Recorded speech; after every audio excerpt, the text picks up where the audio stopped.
नमस्कार दोस्तों, आप सब लोगों का एक नई वीडियो में हार्दिक स्वागत है। आज की वीडियो में देखेंगे टॉप 50 प्रश्न और सेट नंबर है 25। इसमें भी 50 महत्वपूर्ण प्रश्न मिलेंगे, तो सभी प्रश्नों को अटेंड करना है। मात्र 15 से 20 मिनट में सभी प्रश्नों को हम सुपर फास्ट तरीके से इनका रिवीजन करेंगे। तो वीडियो को स्टार्ट करते हैं, ज़्यादा समय आपका नहीं लेंगे। वीडियो अगर अच्छा लगे तो वीडियो को लाइक कर देना और शेयर कर देना। आज की वीडियो का पहला प्रश्न लिया गया, भारत में हरित क्रांति का जनक किसे माना जाता है? तो आपको बताना है यहाँ पर भारत में हरित क्रांति का जनक किसे माना जाता है। भारत की बात की गई है, तो यहाँ पर भारत के हिसाब से आंसर अपना सेलेक्ट करना है। क्वेश्चन नंबर 1 का यहाँ पे राइट आंसर देखेंगे। इसका राइट आंसर हो जाएगा ऑप्शन बी हो जाएगा, डॉक्टर MS स्वामीनाथन। तो MS हो सकता है ऑप्शन में ना हो, डायरेक्टली ऑप्शन में ज़्यादातर स्वामीनाथन देखने को मिलता है, ठीक है, या कंप्लीट या पूरा नाम इनका देखने को मिलेगा, डॉक्टर MS स्वामीनाथन, ठीक है। अगला प्रश्न देखेंगे, प्रश्न संख्या यहाँ पर 2। निम्नलिखित में से कौन सी फसल खरीफ की फसल का उदाहरण है? तो खरीफ की फसल का उदाहरण हमें बताना है। क्वेश्चन नंबर 2 का यहाँ पे राइट आंसर देखेंगे। 4 ऑप्शन में से यहाँ पर राइट आंसर हो जाएगा, क्वेश्चन नंबर 2 का राइट आंसर हो जाएगा ऑप्शन सी, धान। तो खरीफ धान यानी चावल की खेती। बाकी यहाँ पर गेहूँ, चना, सरसों ये ठंडक के मौसम में होते हैं, सभी के सभी रबी की फसल होती हैं, ठीक है। गेहूँ, चना, सरसों कौन सी फसलें हैं? तो आप बताएंगे रबी की फसल हैं। बाकी यहाँ पर धान जो है बरसात के मौसम में जो भी फसलें उगाई जाती हैं वो खरीफ की फसलें कहलाती हैं। अगला प्रश्न देखेंगे, प्रश्न संख्या यहाँ पर है 3। कपास की खेती के लिए भारत में कौन सी मिट्टी सबसे उपयुक्त मानी जाती है, जिसे रेगुर मिट्टी भी कहा जाता है? याद रखिएगा, कपास के लिए जो मिट्टी उपयोग की जाती है उसे रेगुर मिट्टी भी कहा जाता है, यानी इसका एक और नाम है, वो बताना है। क्वेश्चन नंबर 3 का यहाँ पे करेक्ट आंसर बताएंगे। 3 का यहाँ पे राइट आंसर है ऑप्शन सी, काली मिट्टी। कपास की खेती जो है काली मिट्टी में की जाती है। काली मिट्टी का दूसरा नाम क्या है? तो आप बताएंगे रेगुर मिट्टी। रेगुर मिट्टी भी याद रखिएगा, क्योंकि पूछा गया काली मिट्टी का दूसरा नाम क्या है, तो आप बताएंगे रेगुर। अगला प्रश्न देखेंगे, प्रश्न संख्या यहाँ पर है 4। पश्मीना शाल और सिल्क यानी रेशम उत्पादन के लिए रेशम के कीड़ों का पालना कहलाता है। देखो यहाँ पर मेनली पूछा गया है सिल्क उत्पादन के लिए, ठीक है। तो सिल्क याद रखिएगा, सिल्क में से होता है रेशम। तो रेशम उत्पादन के लिए रेशम के कीड़ों का पालना क्या कहलाता है? रेशम उत्पादन के लिए रेशम के कीड़ों का पालना क्या कहलाता है? प्रश्न संख्या 4 का यहाँ पे राइट आंसर हो जाएगा ऑप्शन बी, सेरीकल्चर कहलाता है। क्या कहलाएगा? सेरीकल्चर। और एपी कल्चर के अंतर्गत मधुमक्खी पालन किया जाता है। क्या किया जाएगा? मधुमक्खी पालन, ठीक है, याद रखिएगा यहाँ पर एपी कल्चर के अंतर्गत। अगला प्रश्न देखेंगे, प्रश्न संख्या 5। केंचुओं के द्वारा जैविक खाद बनाने की विधि को किस नाम से जाना जाता है? तो आपको यहाँ पर बताना है, केंचुए जो होते हैं इनसे एक जैविक खाद बनाई जाती है। तो खाद बनाने की विधि को हम किस नाम से जानते हैं? प्रश्न संख्या 5। तो 5 का यहाँ पे राइट आंसर हो जाएगा ऑप्शन ए, वर्मी कंपोस्टिंग कहलाता है। क्या कहलाएगा? Vermi composting. अगला प्रश्न देखेंगे, प्रश्न संख्या 6। रोनाल्ड रॉस को 1902 में चिकित्सा का नोबेल पुरस्कार किस बीमारी के प्रसार की खोज के लिए मिला था? इम्पॉर्टेंट प्रश्न है, प्रश्न संख्या 6। तो 6 का यहाँ पे करेक्ट आंसर आप बताएंगे। देखिए 6 का राइट आंसर हो जाएगा ऑप्शन बी, मलेरिया। तो राइट आंसर यहाँ पर होगा मलेरिया। अगला प्रश्न देखेंगे, मलेरिया के उपचार के लिए सदियों से किस पेड़ की छाल का उपयोग कुनैन दवा बनाने में किया जाता है? प्रश्न संख्या 7। तो 7 का यहाँ पे राइट आंसर हो जाएगा ऑप्शन बी हो जाएगा, सिनकोना, ठीक है। राइट आंसर क्या होगा? तो आप बताएंगे सिनकोना। अगला प्रश्न देखेंगे, प्रश्न संख्या 8। मानव शरीर में विटामिन सी की कमी से कौन सा रोग होता है जिसमें मसूड़ों से खून आने लगता है? प्रश्न संख्या 8 का यहाँ पे राइट आंसर बताएंगे। 8 का राइट आंसर हो जाएगा ऑप्शन सी हो जाएगा, स्कर्वी रोग। ठीक है, मसूड़ों से इसमें खून आता है। अगला प्रश्न देखेंगे, प्रश्न संख्या है 9। रक्त में हीमोग्लोबिन और आयरन की कमी से होने वाला मुख्य रोग कौन सा है, जिसके सुधार के लिए गुड़, आंवला और हरी पत्तेदार सब्जियां खाने की सलाह दी जाती है। इंपॉर्टेंट प्रश्न है, कई बार यह प्रश्न यूपी टेट और सी टेट में पूछा गया। क्वेश्चन नंबर 9 का यहाँ पे राइट आंसर आप बताएंगे। इसका राइट आंसर हो जाएगा ऑप्शन बी हो जाएगा, अनीमिया या अरक्तता के नाम से जानते हैं। अनीमिया में खून की कमी हो जाती है, जैसा कि प्रश्न में बताया गया। ठीक है, तो यहाँ पर हीमोग्लोबिन और आयरन की कमी हो जाती है। ऐसे सुधार के लिए गुड़, आंवला, हरी पत्तेदार सब्जियां खाने की सलाह दी जाती है। तो यहाँ पर जो रोग हो रहा है वो है अनीमिया। अगला प्रश्न देखेंगे, प्रश्न संख्या 10। जल जनित रोग का सबसे सटीक उदाहरण निम्नलिखित में से कौन सा है। तो आपको यहाँ पर बताना है जल जनित रोग का सबसे सटीक उदाहरण निम्नलिखित में से कौन सा है। देखिए 10 का यहाँ पे राइट आंसर बताएंगे, तो 10 का राइट आंसर हो जाएगा ऑप्शन सी हो जाएगा, हैजा या डायरिया। ठीक है, याद रखिएगा ये जल जनित यानी दूषित जल पीने से ये रोग हो जाते हैं, हैजा जैसे कि मलेरिया। अगला प्रश्न देखेंगे, प्रश्न संख्या 11। सुंदरवन डेल्टा में उगने वाले वनों को क्या कहा जाता है, जो तटीय क्षेत्रों को कटाव से बचाते हैं। तो कहाँ पर उगते हैं वन, सुंदरवन डेल्टा में उगने वाले वनों को क्या कहा जाता है, जो तटीय क्षेत्रों को कटाव से बचाते हैं। 11 का राइट आंसर देखेंगे, इसका राइट आंसर हो जाएगा ऑप्शन बी हो जाएगा, मैंग्रोव वन। और दूसरा नाम है इनका ज्वारी वन के नाम से ये जाने जाते हैं। तो मैंग्रोव वन ऑप्शन में मिलेगा या फिर ज्वारी वन देखने को मिलेगा। अगला प्रश्न देखेंगे, प्रश्न संख्या 12। भारत के किस राज्य में पेरियार राष्ट्रीय उद्यान स्थित है, जो हाथियों और बाघों के संरक्षण के लिए प्रसिद्ध है। तो कौन सा राष्ट्रीय उद्यान पूछा गया, पेरियार राष्ट्रीय उद्यान। तो ये किस राज्य से संबंधित है। तो 12 का यहाँ पे राइट आंसर देखेंगे, इसका राइट आंसर है ऑप्शन सी, केरल। तो राइट आंसर क्या होगा, ऑप्शन सी हो जाएगा। अगला प्रश्न देखेंगे, प्रश्न संख्या 13। तरुण भारत संघ नामक संस्था का मुख्य कार्य क्या है। तो कौन सा यहाँ पर संघ है, तरुण भारत संघ नामक संस्था का मुख्य कार्य क्या है। तो 13 का यहाँ पे राइट आंसर देखेंगे, इसका राइट आंसर हो जाएगा ऑप्शन बी हो जाएगा, प्राचीन तालाबों और जल निकायों का पुनर्निर्माण। अगला प्रश्न देखेंगे, प्रश्न संख्या यहाँ पर है 14। वर्षा के जल को भविष्य के उपयोग के लिए छतों पर या गड्ढों में इकट्ठा करना क्या कहलाता है। तो भविष्य के लिए वर्षा के जल को छतों पर या गड्ढों में इकट्ठा करना क्या कहलाता है। प्रश्न संख्या 14 का राइट आंसर देखेंगे, इसका राइट आंसर है ऑप्शन बी, वर्षा जल संचयन। ठीक है, तो वर्षा जल संचयन कहलाएगा। अगला प्रश्न देखेंगे, प्रश्न संख्या है 15। भारत की किस नदी को जैविक मरुस्थल कहा जाता है, क्योंकि यह अत्यधिक प्रदूषित है। तो 15 का यहाँ पे राइट आंसर देखेंगे, 15 का राइट आंसर हो जाएगा ऑप्शन बी हो जाएगा, दामोदर नदी। तो राइट आंसर क्या होगा, तो आप बताएंगे दामोदर नदी। अगला प्रश्न देखेंगे, प्रश्न संख्या यहाँ पर है 16। किसी खाद्य श्रृंखला में शाकाहारी जंतुओं जैसे कि हिरण, टिड्डा को किस श्रेणी में रखा जाता है। तो खाद्य श्रृंखला में शाकाहारी जंतुओं को किस श्रेणी में रखा जाता है। इन 4 ऑप्शन में से राइट आंसर अपना बताएंगे। देखिए 16 का यहाँ पे राइट आंसर हो जाएगा ऑप्शन डी हो जाएगा, प्राथमिक उपभोक्ता में रखा जाता है जितने भी शाकाहारी जीव जंतु होते हैं। अगला प्रश्न देखेंगे, प्रश्न संख्या 17। शेर, चीता और बाज जैसे जीव जो अन्य जंतुओं का शिकार करते हैं, खाद्य श्रृंखला में क्या कहलाते हैं।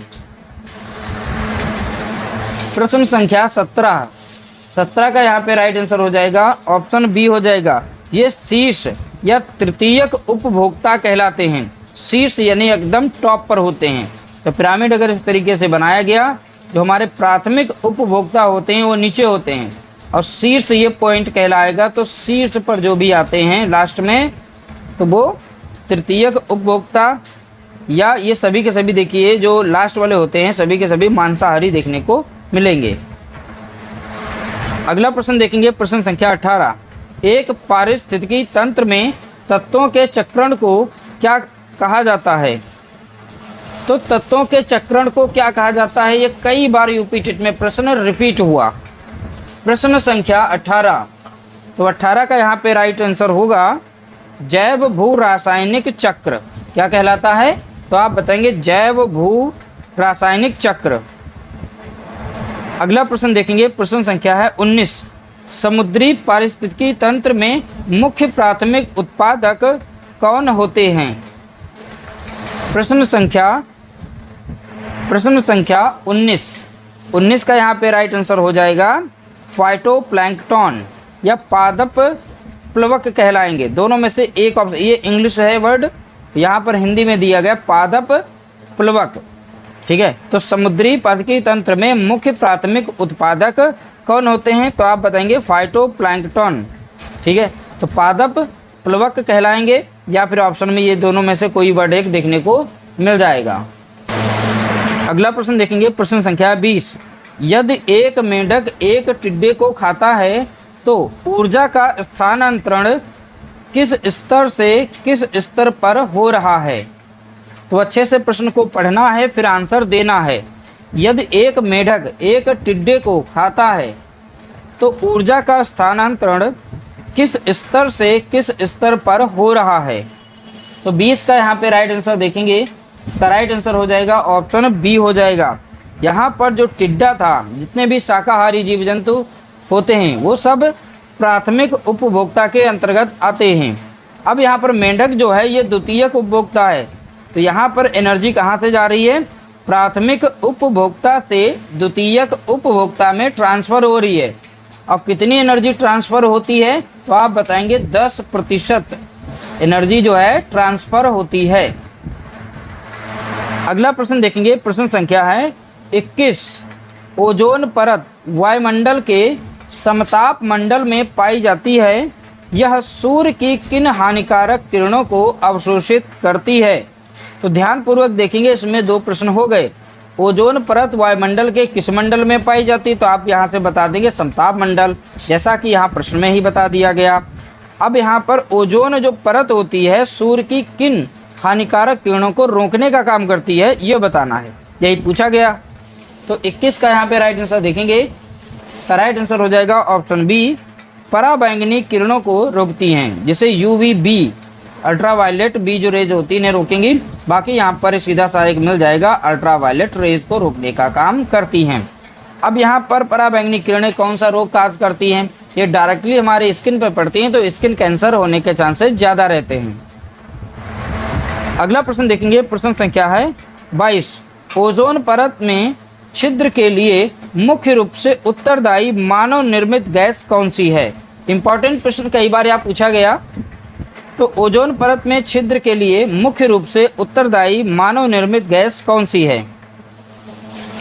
तो 22 का यहाँ पे राइट आंसर देखेंगे, तो 22 का राइट आंसर हो जाएगा ऑप्शन बी हो जाएगा, क्लोरोफ्लोरोकार्बन्स, जिसे हम CFC के नाम से जानते हैं।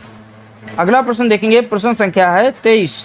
निम्नलिखित में से कौन सी गैस ग्रीन हाउस प्रभाव में योगदान नहीं देती है? ध्यान दीजिएगा, यहाँ पर नहीं शब्द लगा दिया गया। प्रश्न संख्या 23, तो 23 का यहाँ पे राइट आंसर देखेंगे, इसका राइट आंसर है ऑप्शन डी। देखिए, जो ग्रीन हाउस प्रभाव होता है, इफेक्ट होता है, ठीक है, उसमें आर्गन, नाइट्रोजन गैस ये अपना योगदान नहीं देती हैं, इसलिए ऑप्शन डी हमारा राइट आंसर होगा। बाकी ग्रीन हाउस इफेक्ट को बढ़ाने में methane gas, carbon dioxide gas और जल वाष्प, ये तीनों के तीनों योगदान देते हैं। अगला प्रश्न देखेंगे, प्रश्न संख्या है 24। देखिए, आर्टिफिशियल रेन, जिसे हम कृत्रिम वर्षा के नाम से जानते हैं, तो कृत्रिम वर्षा कराने के लिए किस रासायनिक यौगिक का उपयोग बादलों पर छिड़काव के लिए किया जाता है? इंपॉर्टेंट प्रश्न है। प्रश्न संख्या 24। तो 24 का यहाँ पर राइट आंसर हो जाएगा ऑप्शन ए हो जाएगा सिल्वर आयोडाइड। अब देखिए शॉर्ट फॉर्म में हो सकता है केमिकल फार्मूला रख दे, तो यहाँ पर AgI याद रखना है, AgI सिल्वर आयोडाइड, सिल्वर का फार्मूला तो Ag आयोडाइड I, तो दोनों को मिला करके बनेगा सिल्वर आयोडाइड। अगला प्रश्न देखेंगे, प्रश्न संख्या 25। यह प्रश्न कई बार पूछा गया। ताजमहल के संगमरमर का पीला होना और उसका क्षरण होना मुख्य रूप से किस कारण से है? ठीक है, जिसे हम स्टोन लेप्रोसी कहते हैं। तो इसमें जो पत्थर होता है, संगमरमर जो है, वो पीला होने लगता है। 25 का यहाँ पे राइट आंसर देखेंगे, इसका राइट आंसर हो जाएगा ऑप्शन बी, अत्यधिक अम्ल वर्षा के कारण स्टोन लेप्रोसी ये मुख्य रूप से हो जाती है। इसमें जो पत्थर होता है वो पीला होने लगता है, ठीक है, उसमें कोरोजन हो जाता है। प्रश्न संख्या 25 का राइट आंसर ऑप्शन बी होगा। अगला प्रश्न देखेंगे, प्रश्न संख्या 26। खतरनाक अपशिष्टों के देखिए सीमा पारीय संचलन और उनके निपटान के नियंत्रण से संबंधित अंतर्राष्ट्रीय संधि कौन सी है? प्रश्न संख्या 26 का यहाँ पर राइट आंसर देखेंगे, तो 26 का राइट आंसर आप बताएंगे, इसका राइट आंसर हो जाएगा ऑप्शन ए हो जाएगा बेसल कन्वेंशन। ठीक है, तो बेसल कन्वेंशन याद रखिएगा, ये अंतर्राष्ट्रीय संधि है जो कि खतरनाक अपशिष्टों के सीमा पारीय संचलन और उनके निपटान के नियंत्रण से संबंध रखती है। तो इसका नाम है बेसल कन्वेंशन। ठीक है, ऑप्शन ए राइट आंसर होगा। अगला प्रश्न देखेंगे, प्रश्न संख्या 27। इंपॉर्टेंट प्रश्न देखिए, वर्ष 2000 में हस्ताक्षरित कार्टाजेना प्रोटोकॉल का संबंध किससे है? तो देखिए भैया याद रखिएगा, इंग्लिश वर्ड भी यहाँ पर है, कार्टाजेना प्रोटोकॉल, ये किससे संबंध रखता है? प्रश्न संख्या 27 का राइट आंसर आप बताएंगे। देखिए 27 का यहाँ पर करेक्ट आंसर हो जाएगा ऑप्शन बी हो जाएगा जैव सुरक्षा समझौता। ठीक है, बायो सेफ्टी, आधुनिक जैव प्रौद्योगिकी के जीवों से सुरक्षा। ठीक है, तो ऑप्शन बी को अच्छे से समझ के पढ़ना है। और यहाँ पर कार्टाजेना प्रोटोकॉल है। अगला प्रश्न देखेंगे, प्रश्न संख्या 28। पर्यावरण संरक्षण के लिए ग्रीन पीस इंटरनेशनल का मुख्यालय कहाँ स्थित है? तो ये कई बार पूछा गया, बहुत बार। आप PYQ वाली बुक देखेंगे उसमें देखने को मिलेगा। 28 का यहाँ पर करेक्ट आंसर देखेंगे, इसका राइट आंसर है ऑप्शन ए एम्स्टर्डम। अब ये कहाँ पड़ता है तो आप बताएंगे नीदरलैंड में। ऑप्शन में ज़्यादातर दिया जाता है एम्स्टर्डम में है। ठीक है, और कभी कभी नीदरलैंड का उपयोग किया गया है, तो दोनों को याद रखना है। नीदरलैंड में एम्स्टर्डम में ग्रीन पीस इंटरनेशनल का मुख्यालय बना हुआ है। अगला प्रश्न देखेंगे, प्रश्न संख्या 29। भारत में वन्य जीवों के अवैध शिकार और व्यापार को रोकने के लिए सर्वोच्च संस्था कौन सी है? प्रश्न संख्या 29। तो 29 का यहाँ पर करेक्ट आंसर दिया गया है ऑप्शन बी वन्य जीव अपराध नियंत्रण ब्यूरो। ठीक है, इसे याद रखना है, बाकी शॉर्ट फॉर्म में भी याद रखना है WCCB, और इसका फुल फॉर्म भी याद रखना है क्योंकि प्रश्न थोड़ा टफ बनाने के लिए फुल फॉर्म दे देंगे। ठीक है, wild life crime control bureau. ठीक है, याद रखिएगा, इंपॉर्टेंट है आपके पर्यावरण के हिसाब से। अगला प्रश्न देखेंगे, प्रश्न संख्या 30। भारत में राष्ट्रीय हरित अधिकरण, अब यहाँ पर इसको याद रखना है, NGT की स्थापना पर्यावरण मामलों के त्वरित निपटारे के लिए किस वर्ष की गई? यहाँ वर्ष पूछा गया। तो राष्ट्रीय हरित अधिकरण की स्थापना पर्यावरण मामलों के त्वरित निपटारे के लिए किस वर्ष की गई? तो वर्ष बताएंगे, उसके बाद अभी हम NGT का फुल फॉर्म याद करेंगे। तो 30 का यहाँ पर राइट आंसर हो जाएगा ऑप्शन बी हो जाएगा 2010 में। ठीक है, तो 2010 में यहाँ पर स्थापना की गई थी। अब याद करेंगे NGT, तो NGT का फुल फॉर्म होता है नेशनल ग्रीन ट्राइब्यूनल। ठीक है, फुल फॉर्म याद कर लीजिएगा क्योंकि फुल फॉर्म पूछे जाते हैं। अगला प्रश्न देखेंगे, प्रश्न संख्या 31।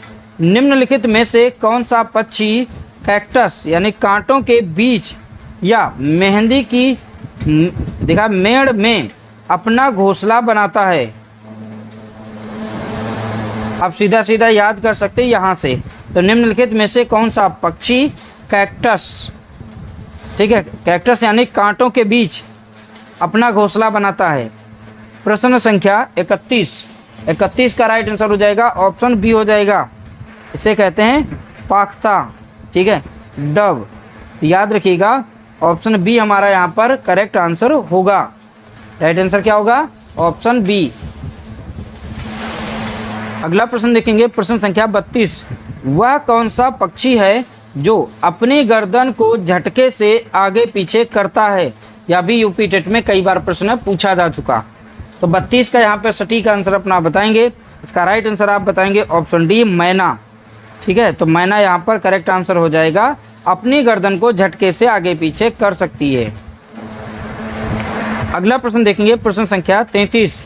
निम्नलिखित में से कौन सा सुस्त जानवर भालू जैसा दिखता है, पेड़ पर उल्टा लटक कर सोता है और लगभग 17 घंटे सोता है? यह प्रश्न बहुत बार पूछा गया, यानी सीटेट में पूछा गया और यूपी टेट के लिए भी इम्पोर्टेंट है क्योंकि ये एनसीईआरटी का है। तो एससीईआरटी एनसीईआरटी दोनों से ज़्यादातर क्वेश्चंस यूपी टेट में देखने को मिलते हैं। तो 33 का यहाँ पे राइट आंसर देखेंगे ऑप्शन सी हो जाएगा। इसका नाम है स्लॉथ। ठीक है, तो स्लॉथ इस जानवर का नाम है। अगला प्रश्न देखेंगे, प्रश्न संख्या 34। खेजड़ी वृक्ष के संबंध में कौन सा कथन असत्य है? तो असत्य कथन पर फोकस करना है। 34 का करेक्ट आंसर अपना सेलेक्ट करेंगे जो असत्य है, गलत है। 34 का यहाँ पे राइट आंसर हो जाएगा ऑप्शन बी। इसे बढ़ने के लिए बहुत अधिक पानी की आवश्यकता होती है। अब ये तो गलत ही है, यही मतलब हमारा ऑप्शन जो है यहाँ पर असत्य है। अब देखिए, इसे अधिक पानी की ज़रूरत नहीं होती। अगर ज़रूरत होती तो भैया राजस्थान में नहीं होता, क्योंकि राजस्थान में पानी की कमी है और वहीं पर एक खेजड़ी वृक्ष से ज़्यादातर देखने को मिलते हैं। अब देखिए, अब यहाँ पर जो अन्य ऑप्शन है वो सारे के सारे सही हैं। या मुख्य रूप से रेगिस्तानी क्षेत्र में पाया जाता है, बिल्कुल सही बात है, खेजड़ी वृक्ष। ठीक है, इसकी छाल का उपयोग दवा बनाने में किया जाता है, बिल्कुल सही है। इसकी लकड़ियों में कीड़ा नहीं लगता, ये भी सही है। तो बाकी यहाँ पर जो असत्य है, गलत है कथन, वो है ऑप्शन बी। अगला प्रश्न देखेंगे, प्रश्न संख्या है 35। रेगिस्तानी ओक नामक वृक्ष जिसके तने में स्थानीय लोग पाइप डालकर पानी निकालते हैं, ये कहाँ पाया जाता है?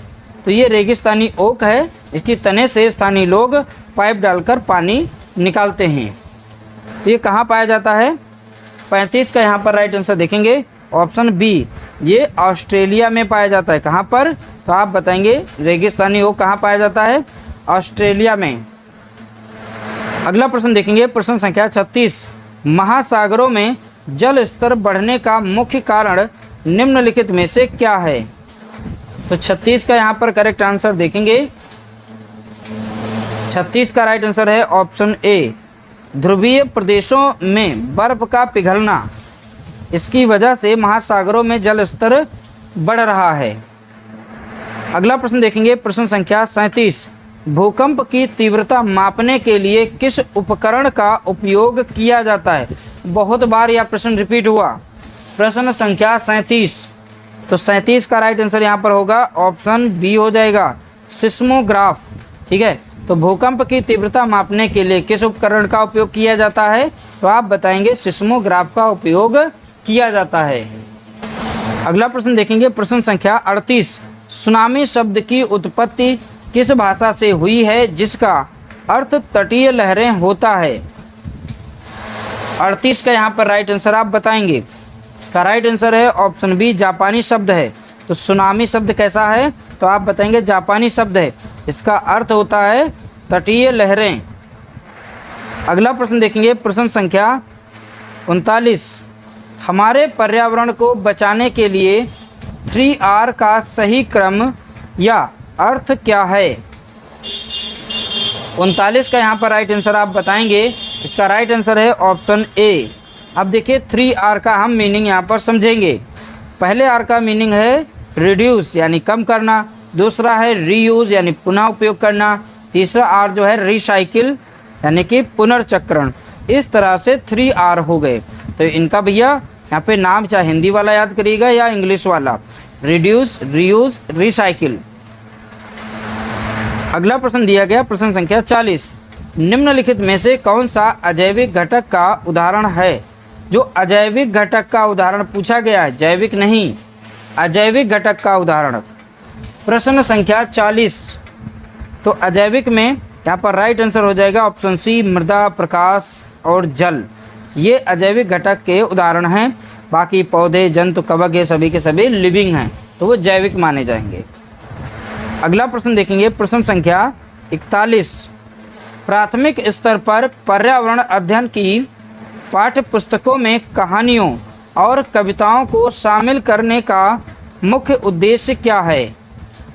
प्रश्न संख्या 41 का राइट आंसर है ऑप्शन बी, विषय को सीखने के लिए रुचि और प्रासंगिक वातावरण प्रदान करना।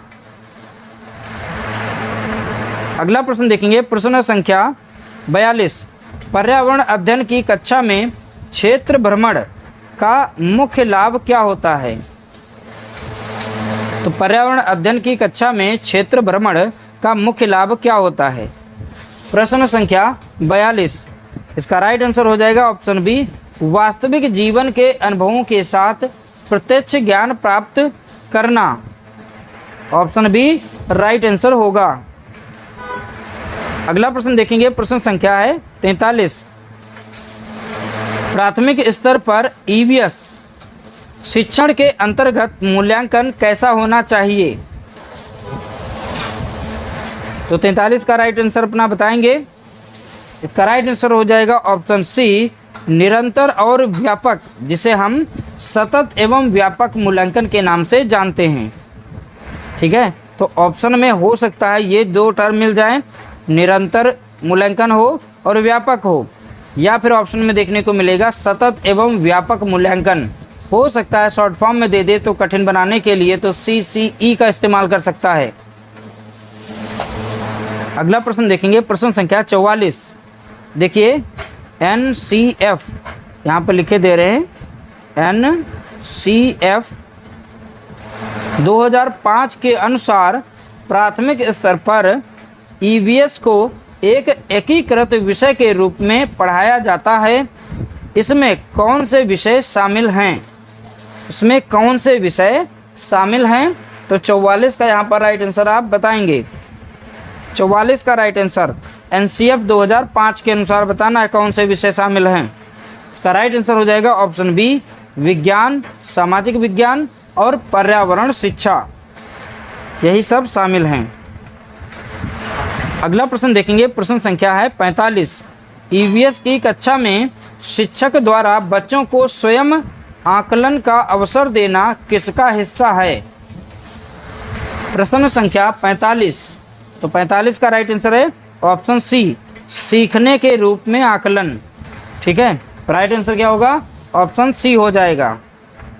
अगला प्रश्न देखेंगे प्रश्न संख्या 46, भारत के किस राज्य में, ठीक है, कांगेर घाटी राष्ट्रीय उद्यान स्थित है। इस घाटी राष्ट्रीय उद्यान को याद रखिएगा, कांगेर घाटी राष्ट्रीय उद्यान किस राज्य में स्थित है। तो 46 का यहाँ पर राइट आंसर देखेंगे। इसका राइट आंसर हो जाएगा ऑप्शन बी, छत्तीसगढ़। तो छत्तीसगढ़ यहाँ पर राइट आंसर होगा। अगला प्रश्न देखेंगे प्रश्न संख्या 47, भारतीय वन अनुसंधान संस्थान कहाँ स्थित है। अब देखिए भैया, जो शॉर्ट फॉर्म में आते हैं इसीलिए इनको शामिल किया गया, क्योंकि यहाँ से इंपॉर्टेंट बनता है। एक तो हिंदी में नाम हो सकता है, पूछा जा सकता है, या फिर शॉर्ट फॉर्म में इस्तेमाल कर ले, FRI का फुल फॉर्म बताइए। ठीक है, तो यहाँ भारतीय वन अनुसंधान संस्थान कहाँ स्थित है। प्रश्न संख्या 47 का राइट आंसर है ऑप्शन बी, देहरादून में स्थित है। अब देखिए शॉर्ट फॉर्म में हो सकता है लिख दे FRI यानी फॉरेस्ट रिसर्च इंस्टीट्यूट। अगला प्रश्न देखेंगे प्रश्न संख्या 48, वन्यजीव संरक्षण के क्षेत्रों में उल्लेखनीय कार्य के लिए दिया जाने वाला भारत का सर्वोच्च पुरस्कार कौन सा है। तो वन्यजीव संरक्षण के क्षेत्र में तो भारत का सर्वोच्च पुरस्कार कौन सा है?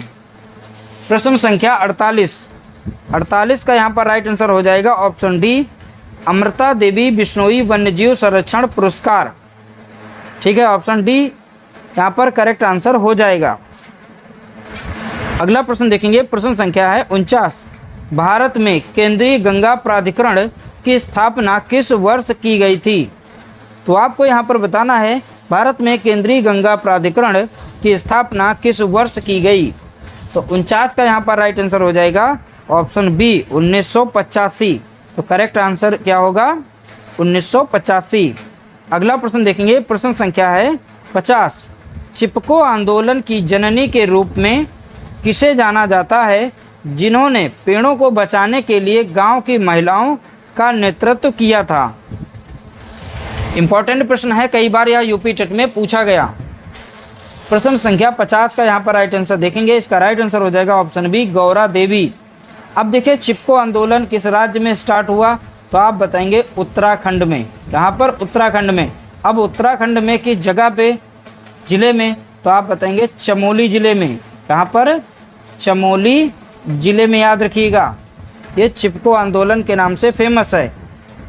ठीक है, यहाँ का इस प्रश्न का जो राइट आंसर होगा गौरा देवी होगा।